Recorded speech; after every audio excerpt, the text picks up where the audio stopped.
ಇವತ್ತು ದೋಸೆ ಮಾಡ್ತಾ ಇದ್ದೀನಿ. ದೋಸೆ ಜೊತೆಗೆ ಟೊಮೊಟೊ ಚಟ್ನಿ ಮಾಡೋಣ ಅಂತ ಪ್ಲಾನ್ ಇತ್ತು. ಆದ್ರೆ ಬದನೆಕಾಯಿ ಚಟ್ನಿ ಮಾಡೋಣ ಚೆನ್ನಾಗಿರುತ್ತೆ ಅಂತ ಅಂದ್ಬಿಟ್ಟು ಮಾಡ್ತಾ ಇದ್ದೀನಿ. ಒಂದ್ಸಲಿ ನೀವು ಟ್ರೈ ಮಾಡ್ಲೇಬೇಕು. ಅಷ್ಟು ಸೂಪರ್ ಆಗಿತ್ತು ಅಂತ ಹೇಳ್ಬೋದು.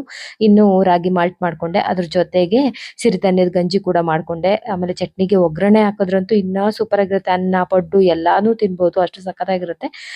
ಮನೆಯೆಲ್ಲ ಒರೆಸ್ಬಿಟ್ಟು ಸ್ವಲ್ಪ ಮೇಲ್ಗಡೆ ಬಂದು ಕಾರ್ಪೆಟ್ ಎಲ್ಲ ವಾಶ್ ಮಾಡೋದಿತ್ತು. ಅದ್ರ ಜೊತೆಗೆ ವೈಟ್ ಬನೀನು ಅದೆಲ್ಲ ಇತ್ತಲ್ವಾ.